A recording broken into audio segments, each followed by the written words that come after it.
எல்லாருக்கும் வணக்கங்க. உங்கள் எல்லாரையும் 666 மந்த்ரா யூடியூப் சேனல் வாயிலாக மறுபடியும் சந்திக்கிறதுல எனக்கு ரொம்ப சந்தோஷம். தொடர்ந்து நம்மளுடைய சேனல் மூலமாக ஆன்மீகம் சார்ந்த நிறைய பதிவுகளை பதிவேற்றம் செய்து கொண்டிருக்கிறோம். உங்களுடைய மேலான ஆதரவும் நமக்கு தொடர்ந்து கிடைத்து கொண்டே வருது. ரொம்ப சந்தோஷம்.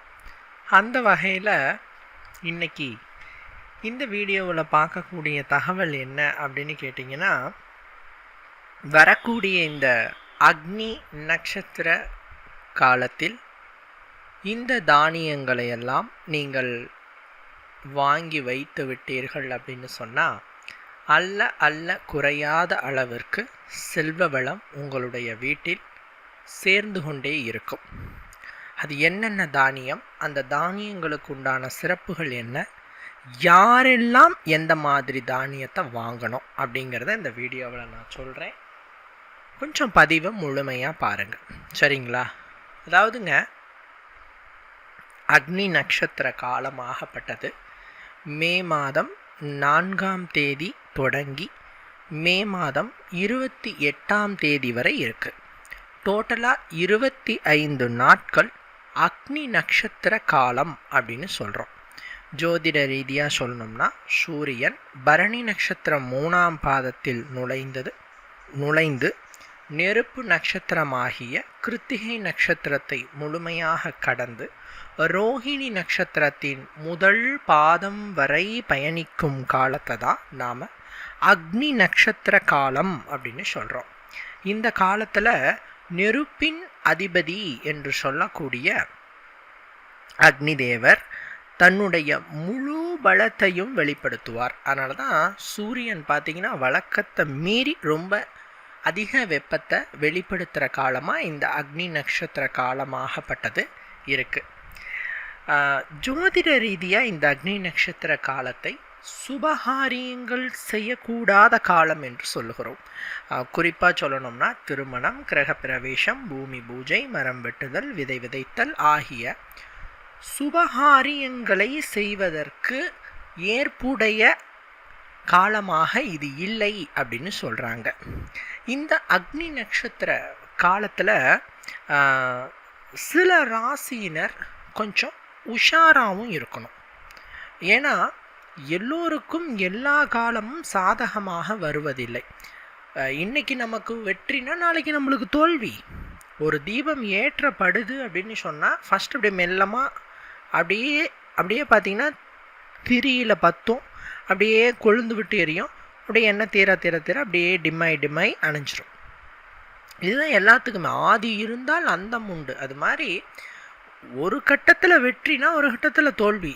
ஸோ இந்த அக்னி நட்சத்திர காலத்தில் பொதுவாக நாம் சொல்கிறது என்னென்னா, நெருப்பு நட்சத்திரம் என்று சொல்லக்கூடிய கிருத்திகை நட்சத்திரக்காரர்கள் கொஞ்சம் உஷாராக இருக்கணும்னு சொல்கிறது. ஏன்னா உங்கள் நட்சத்திரத்தோட 4 பாதத்துலையும் சூரியன் பயணப்படுறார். ஸோ கிருத்திகை நட்சத்திரத்துக்காரங்க ரொம்ப உஷாராக இருக்கணும்.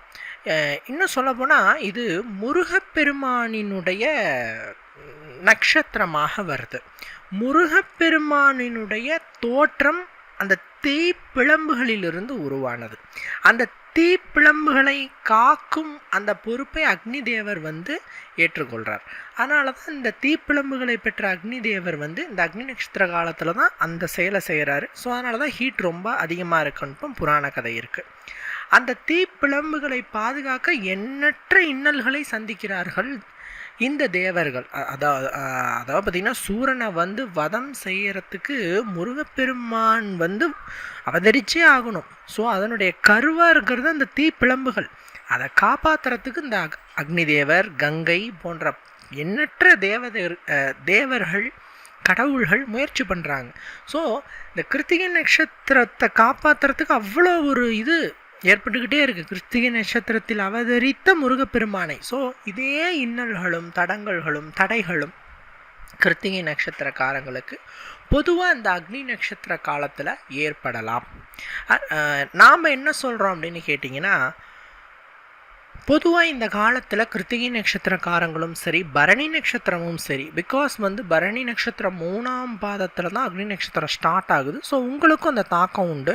நீங்களும் சரி, ரோஹிணி முதல் பாதம் நீங்களும் சரி, முக்கிய விஷயங்களை கொஞ்சம் தள்ளி போடுறது நல்லது அக்னி நட்சத்திர காலம் முடிகிற வரைக்கும். 1. 2வது, தேவையில்லாத விஷயங்களில் மூக்க நுழைக்காதீங்க. வீண் வம்பு விளக்குக்கு போகாதீங்க. ஜாமீன் போடாதீங்க. சரிங்களா? இதெல்லாம் உங்களுக்கு நீங்கள் கொஞ்சம் உஷாராக இருக்குன்னு சொல்கிறோம். அதே மாதிரி சூரியனோட ராசியான சிம்ம ராசிக்காரங்களும் இந்த அக்னி நட்சத்திர காலகட்டத்தில் கொஞ்சம் கவனமாக இருக்கணும். சூரியனுடைய பலம் அதிகமாக இருக்கிறதுனால நீங்கள் கொஞ்சம் ரொம்ப ஆக்டிவாக இருப்பீங்க. ஸோ அதீத செயல்பாடு கொஞ்சம் சிரமமான சூழ்நிலைக்கும் பாதகமான சூழ்நிலைக்கும் வழிவகையாகும். ஸோ சூரியனோட நட்சத்திரமான சிம்ம ராசிக்காரங்களும் கொஞ்சம் சாஃப்டாக இருக்கிறது நல்லது. முக்கிய முடிவுகளை அக்னி நட்சத்திர காலத்திற்கு பிறகு எடுப்பது நல்லதாக சொல்லலாம். இந்த அக்னி நட்சத்திர காலத்தில் பார்த்திங்கன்னா சில தானியங்களை நாம் வீட்டில் வாங்கி வைக்கிறச்சே ரொம்ப நல்லது. மகாலட்சுமி கடாட்சம் கிடைப்பதோடு அந்த கிரகங்களினுடைய கெடு பலன்களை தனித்து சுப பலன்களை நமக்கு கொடுக்க செய்யும். உதாரணத்துக்கு சொல்லணும்னா, சூரியனை தான் பார்த்தீங்கன்னா பிதாகாரகன் அப்படிங்கிற பெயரால் நாம் அழைக்கிறோம். உலகத்திற்கே அப்பாவானவர் சூரியன். ஜாதகத்தில் பிதாகாரகன் என்று சூரியனையும் மாத்ருகாரகன் என்று சந்திரனையும் சொல்கிறேன். மாத்ருனா என்னன்னா அம்மான்னு அர்த்தம். ஸோ அப்பாவுக்கான கிரகமாக சூரியன், அம்மாவுக்கான கிரகமாக சந்திரன். ஸோ அந்த சூரிய சந்திரர்களினுடைய அந்த ஒரு செயல்பாடு எப்படி இருக்கும் அப்படின்னு பார்த்தீங்கன்னா, இப்போ அப்பா இருக்கிறாரு. அப்பா நம்மளை கண்டிப்பார். அவர்கிட்ட கோபமும் இருக்கும், அன்பும் இருக்கும். அவரோட அன்பை வாங்கிறதுக்கு நாம் ட்ரை பண்ணோம். அம்மா பொதுவாகவே அன்பை தான் அதிகமாக செலுத்துவாங்க, கோபத்தை எப்போயாவது தான் செலுத்துவாங்க. ஸோ இந்த அக்னி நட்சத்திர காலத்தில் சூரியன்கிட்ட இருந்து, அதாவது உலகத்துக்கே அப்பாவான அந்த பிதாகாரகர் இடத்துல இருந்து நாம் அன்பினை வாங்க முயற்சி செய்யணும். அப்போ என்ன பண்ணலாம்? அவரை வழிபாடு செய்யலாம். சார், சூரியன் உதிச்சதை நான் பார்த்ததே இல்லைங்கன்னு சொல்கிற இளைஞர்கள் தான் இன்றைக்கி ஏகப்பட்ட பேர். 11 மணி தான் காலை அப்படின்னு சொல்கிறோம். அந்த அளவுக்கு இன்றைக்கி இளைஞர்கள் கெட்டு போயிட்டாங்க. அட்லீஸ்ட் அக்னி நட்சத்திர காலம் வரைக்கும் ஆகுது காலையில் நேரமாக எழுந்திரிச்சிட்டு உதிக்கும் இளம் சூரியனை பார்க்கணும். ஒரு 7 மணிக்கு உதிக்க ஸ்டார்ட் ஆகிறாருன்னா ஒரு 7 to 8 வரைக்கும் நீங்கள் சூரிய நமஸ்காரம் செய்யலாம். குளிச்சு முடிச்சுட்டு, தலையோடு குளிச்சு முடிச்சுட்டு உதிக்கிற இளம் சூரியனை பார்த்து கையெடுத்து கும்பிட்டு நீங்கள் பிரார்த்தனை பண்ணுங்க. அப்போது அவர் அதீத உக்கரத்தோடு இருப்பார். அவர்கிட்ட இருந்து நல்லதும் வரும் அதிகமாக, கெட்டதும் வரும் அதிகமாக. அவருக்கு சந்தோஷமான விஷயங்களை செய்கிறச்சே அவர் நம்மளுக்கு நல்லது கொடுப்பார். ஸோ அதனால் அக்னி நட்சத்திர காலத்தில் நேரமாக எழுந்திரிச்சிட்டு சூரிய நமஸ்காரம் பண்ணுறது முதல் கடமை. அடுத்தது தானியங்கள் அப்படின்னு சொல்கிறச்சே துவரம்பருப்பு. அதாவது சொல்லணும்னாங்க, வீட்டில் குறையக்கூடாத தானியங்களில் மிக முக்கியமான ஒரு தானியம் துவரம் பருப்பு. நீங்கள் பார்த்துருப்பீங்க, புது வீடு கட்டுறச்சே வீட்டுக்குள்ளே வரும் பொழுது சில பொருட்களை உள்ளே எடுத்துகிட்டு வர சொல்லுவாங்க. அரிசி, துவரம்பருப்பு, சர்க்கரை, பால், இந்த மாதிரியான பொருட்களை உள்ளே எடுத்துகிட்டு வர சொல்லுவாங்க. அதில் இந்த துவரம் பருப்பை முதன்மையானதாக கொண்டு எடுத்துகிட்டு வர சொல்லுவாங்க. பிகாஸ் துவரம் பருப்புக்குள்ளே மகாலட்சுமி இருக்கிறதா ஐதீகம். மகாலட்சுமி தேவி துவரம் பருப்பினில் இருக்கிறாள். அதனால் நீங்கள் இந்த அக்னி நட்சத்திர காலத்தில் துவரம்பருப்பு வாங்கி வைங்க. இன்னொன்று சொல்லணும்னா, சூரியனின் அதீத நட்பு கிரகமான நண்பனான க்ளோஸ் ஃப்ரெண்ட் அப்படின்னு சொல்கிற செவ்வாயினுடைய தானியம் துவரம் பருப்பு. இப்போ ஒவ்வொரு கிரகத்துக்கும் ஒவ்வொரு தானியங்கள் இருக்குதுங்க. அதில் இந்த செவ்வாய் பகவானினுடைய தானியம் துவரம்பருப்பு. செவ்வாய் பகவான் யாருன்னு பார்த்தீங்கன்னா சூரிய பகவானினுடைய ஃப்ரெண்டு, ரொம்ப க்ளோஸ் ஃப்ரெண்டு. இன்னும் சொல்ல போனால் சூரியனுடைய வீடு சிம்மத்தில் செவ்வாய் இருந்ததுன்னு சொன்னால் செவ்வாதோஷம் இல்லை. ஜாதகத்தில் 2, 4, 7, 8, 12 ஆகிய இடங்களில் செவ்வாய் இருந்தால் செவ்வாதோஷமாக சொல்கிறோம்.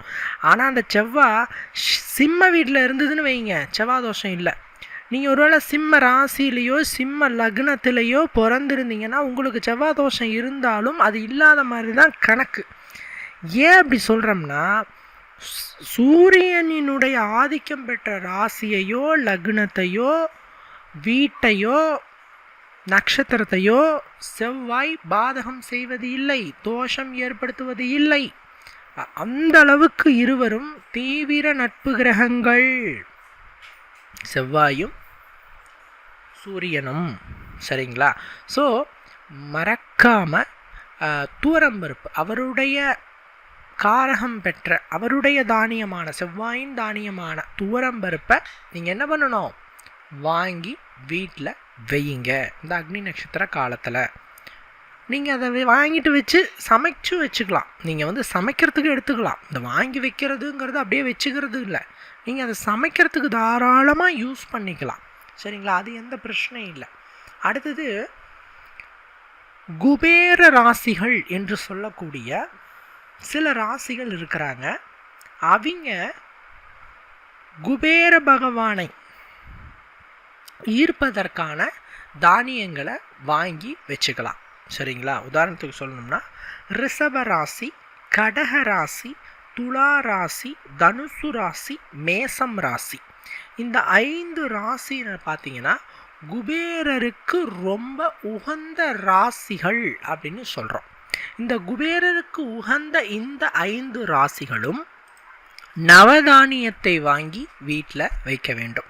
அது என்னங்க, குபேரரினுடைய தானியமாக இந்த நவதானியத்தை தான் நம்ம சொல்கிறோம். ஒவ்வொரு கிரகத்துக்கும் ஒவ்வொரு தானியம். குபேரரின் தானியமாக சொல்லப்படுவது நவதானியங்கள். நீங்கள் போயிட்டு கடைகளில் நவதானியம் அப்படின்னு கேட்டிங்கன்னா ஒரு சின்ன பேக்கெட்டில் வந்து எல்லாமே போட்டு சீல் பண்ணி வச்சுருப்பாங்க. நீங்கள் அதை வாங்கிட்டு வந்து அதுவும் சொல்லப்போனால் ரிஷபம், கடகம், துலாம், தனுஷு, மேஷம் ஆகிய இந்த 5 நட்சத்திரக்காரர்களும் இந்த குபேர தானியத்தை, அதாவது நவதானியத்தை வாங்கி வைக்கிறச்ச வீட்டில் இந்த அக்னி நட்சத்திரம் காலம் ஃபுல்லாக ஒரு சிகப்பு துணியில் மூட்டையாக கட்டி வச்சுக்கலாம். இல்லைன்னா பார்த்தீங்கன்னா நீங்கள் வந்து ஒரு சின்ன டப்பாவில் போட்டு வச்சுக்கலாம். சரிங்களா? இருந்தால் போதும். பூஜை அறையிலையோ உங்களுடைய தொழில் ஸ்தாபனங்கள்லையோ இருந்தால் போதும் இந்த ராசிக்காரர்கள். அதே மாதிரி இந்த அக்னி நட்சத்திர காலம் முடியும் வரை தானியங்களை வீண் செய்வதை தவிர்க்க வேண்டும். பொதுவாக எல்லா தானியங்களையும் உருவாக்கி கொடுப்பவர் யாருன்னா சூரியன். உங்களுக்கு தெரியும், தாவரங்கள் வளர்றதும் அது வந்து நம்மளுக்கு உணவாக வர வரைக்குமே அதை வந்து வளர்ச்சி பெற வைக்கிறது சூரியன் தான். ஸோ அவரோட அந்த காலகட்டத்தில் அந்த தானியங்களை நாம் அவமதிக்கிறச்ச, அதாவது வேஸ்ட் பண்ணுறச்ச நமக்கு வந்து தீராத பாவமும் சாபமும் வந்து சேரும் அப்படின்னு சொல்லப்படுது. அதே மாதிரிங்க எலுமிச்சை பழம் பூஜை அறையில் இந்த அக்னி நட்சத்திர காலம் முழுவதும் இருப்பது நல்லது. ஒரு எலுமிச்சம்பழத்தை பூஜை அறையில் வச்சுக்கோங்க. ஏங்க வைக்கிறது, எலுமிச்சை பழத்தை ஏங்க வைக்கணும் அப்படின்னு கேட்டால், பொதுவாக இந்த எலுமிச்சை அப்படிங்கிறது ஒரு குளிர்ச்சியை ஏற்படுத்துகிற ஒரு கனி. உடலில் ஏற்படுற குளிர்ச்சி பார்த்திங்கன்னா சூட்டை தணித்து குளிர்ச்சியை உண்டாக்கும். இது வந்து மனிதர்களுக்கு மட்டும் இல்லைங்க, கடவுளுக்கே. நான் சொல்ல போனால் இந்த அக்னி நட்சத்திர காலத்தில் எல்லா அம்மன் ஆலயங்கள்லையும் டெய்லி அபிஷேகம் பண்ணிகிட்டே இருப்பாங்க. சிவாலயங்களில் லிங்கத்துக்கு மேலே சொட்டு சொட்டாக தண்ணி விழுந்துட்டே இருக்கும். ஏன்னா இறைவனே இந்த அக்னி நட்சத்திர காலத்தில் அதீத உக்ரமாக இருப்பார்கள். அவர்களினுடைய உக்ரத்தை தணிப்பதற்காக நாம் இந்த செயலை செய்த வண்ணம் இருக்க வேண்டும். சரிங்க, கோயிலில் அவங்க அப்படி செய்கிறாங்க, கோயிலில் அபிஷேகம் பண்ணுறாங்க, இந்த தாராபிஷேகம் பண்ணுறாங்க. தாராபிஷேகம்னா அந்த சிவலிங்கத்துக்கு மேலே சொட்டு சொட்டாக தண்ணி விழுது இல்லையா, அதுக்கு பேர் தான் தாராபிஷேகம்னு சொல்கிறது. அதை செய்கிறோம். வீட்டில் என்னங்க நம்ம பண்ணுறது? நம்ம வீட்டில் என்ன பண்ண முடியும்? வீட்டில் என்ன பண்ணணும்னா பானகம் வைக்கலாம். வெள்ளை கரைசல், எலுமிச்சை பழச்சாறு, தண்ணி, வெல்லம் கரைச்ச கரைசலை வைக்கலாம். இல்லை எலுமிச்சை பழங்களை வைக்கலாம். நாம் ஏன் உக்கிர தெய்வங்களினுடைய ஆலயங்கள் செல்லும் பொழுது எலுமிச்சை பழத்தை பிரதான ஒரு பிரசாதமாக நாம் ஏன் சுவாமிக்கு வைக்கிறோம் அப்படின்னு தெரியுமா? அதாவது பார்த்திங்கன்னா, குறிப்பாக சொல்லணும்னா காளி ஆலயங்கள் அல்லது காளியின் அவதாரம் கொண்ட ஆலயங்களில் பார்த்திங்கன்னா எலுமிச்சம்பழத்தை ரொம்ப சிறப்பித்து பூஜைக்காக பயன்படுத்துவாங்க. என்னென்னா அந்த தெய்வத்தோட உக்ரத்தை தணிக்கிறதுக்கு தான் அந்த எலுமிச்சை கனியை நம்ம வைக்கிறோம். ஏன்னா எலுமிச்சை கனிக்கு உக்ரத்தை தணிக்கக்கூடிய சக்தி இருக்குது, அதீத உக்ரத்தை சாந்தமாக்குற சக்தி இருக்குது. ஸோ கடவுள்கள் நம் வீட்டு பூஜையில் இருக்கிற கடவுள்களுடைய உக்ரத்தை தணிக்கிறன்னு நீங்கள் நினச்சிங்கன்னா எலுமிச்சம்பழத்தை நீங்கள் பூஜை அறையில் வச்சுக்கோங்க. ஒரு எலுமிச்சம்பழத்தை எப்பயும் பூஜை அறையில் வச்சுக்கலாம். ஒரு நாளைக்கு ஒரு தாட்டியோ 2 நாளைக்கு ஒரு தாட்டியோ இதை சேஞ்ச் பண்ணிக்கிட்டே இருக்கலாம் எலுமிச்சம்பழத்தை. சரிங்களா? இது அக்னி நட்சத்திர காலத்தில் செய்கிறது. அதே மாதிரி அக்னி நட்சத்திர காலத்தில் நீங்கள் கட்டாயமாக, இன்னும் சொல்லப்போனால் தானங்களை கட்டாயமாக செய்ய வேண்டும். அதிலும் கோதுமை தானத்தை கட்டாயமாக செய்ய வேண்டும். ஏன் கோதுமை தானம் அப்படின்னு பார்த்தீங்கன்னா, கோதுமை என்பது சூரியனினுடைய தானியம். சரிங்களா? அதாவது கோதுமை மாவான்னு சில பேர் கேட்பாங்க. மாவில்லைங்க, தானியம். வறியவர்களுக்கு, முடியாதவர்களுக்கு கோதுமையை தானியமாக நீங்கள் தானம் கொடுத்தீர்கள்னா, அந்த அக்னி நட்சத்திர காலத்தில் கொடுத்தீங்க அப்படின்னு சொன்னால் சூரியனினுடைய அதீத நன்மைகள் உங்களுக்கு கிடைக்கும். அவருடைய சுப பலன்கள் உங்களுக்கு கிடைக்கும். அவருடைய சுப பார்வை கிடைக்கும். பொதுவாக சூரிய பகவானுடைய அருள் உங்களுக்கு கிடைச்சிருச்சுனாவே நவகிரகங்கள் எல்லாமே நல்ல முறையில் ஆக்டிவேட் ஆகிடும். ஏன்னா நவகிரகங்களின் அரசன் என்று சொல்லுபவர் யார்? சூரியன் தான், இல்லைங்களா? அந்த சூரியனை நாம் ஆக்டிவேட் பண்ணுறோம் அப்படின்னு சொன்னால், நல்ல முறையில் நம்மளுக்கு பலமாக்குறோம் அப்படின்னு சொன்னால், அவருடைய அரசாட்சிக்கு உட்பட்ட மற்ற கிரகங்கள் அனைத்தும் நமக்கு நன்மை தானே செய்யும். அதனால் சூரியனை குளிர்விக்கணும்னா அக்னி நட்சத்திர காலத்தில் அவருடைய தானியங்களை தானமாக கொடுக்கறது நல்லது. பல பேர் என்கிட்ட கேட்பாங்க, சார் செவ்வாய் தோஷம் எனக்கு இருக்குது சார், என்ன சார் பண்ணலாம்? துவரம்பருப்பை தானம் கொடுங்கன்னு சொல்லுவேன். சரிங்களா? இப்படி ஒவ்வொரு கிரகங்களினுடைய தோஷங்கள் இருக்கும் பொழுதும் அல்லது தசாபுக்தி காலங்களிலும் அந்த கிரகங்களுக்கு உரிய தானியங்களை நாம் மக்களுக்கு தானமாக கொடுக்கும்போது அந்த தோஷம் நீங்கும்னு சொல்லப்போனால், நம்மக்கிட்ட இருக்கிறத மற்றவங்களுக்கு கொடுக்குற மாதிரி இந்த தானமாக நீங்கள் கொடுத்து அதை அவங்க அக்செப்ட் பண்ணிட்டாங்க அப்படின்னு சொன்னால் நம்மளுடைய தோஷம் நீங்கின மாதிரி. மக்களே மகேசன்னு சொல்கிறது. ஏன்னா இன்னும் சில பேர் இந்த கோயிலில் இந்த மாதிரி பரிகாரம் பண்ணும்போது ஏதாவது கொடுத்தாங்கன்னா வாங்க மாட்டேங்கிறாங்க. நான் சமீப காலமாக பார்த்தேன், ஏதாவது கொடுத்தா வாங்க மாட்டேங்கிறாங்க. ஏங்க அப்படின்னு கேட்டால், அவருக்கு இருக்கிற தோஷம் எனக்கு வந்துருங்க. இப்போது அவர்கிட்டருந்து இப்போது ஒரு உதாரணத்துக்கு அவருக்கு ஒரு கல்யாணம் ஆகலை அப்படின்னு சொன்னால் அதுக்கு ஏதாவது ஒரு சீலை வேட்டி கொடுக்குறாங்க அப்படின்னு சொன்னால் வாங்க மாட்டேங்கிறாங்க. ஏன்னு கேட்டால், அதை வாங்கினா அவர்கிட்ட இருக்கிற தோஷம் எனக்கு வந்துருங்க அப்படிங்கிறாங்க. முட்டாள்தனமான கருத்து. மக்களுக்கு தோஷம் வராது. யாருங்க? மக்களுக்கு தோஷம். இப்போ நான் இருக்கேன், நான் போய் என் தோஷம் கழிக்கிறதுக்கு 100 பேர் சாப்பாடு போட்டேன்னா என் தோஷம் 100 பேருக்கு ஸ்ப்ளிட் ஆகாது. மக்களுக்கு நான் சேவை செய்யும் பொழுது, மக்களுக்கு நான் ஏதாவது தானங்கள் செய்யும்போது என் தோஷம் கழிந்து விடும், அழிந்து விடும்னு அதுக்கு பேர்.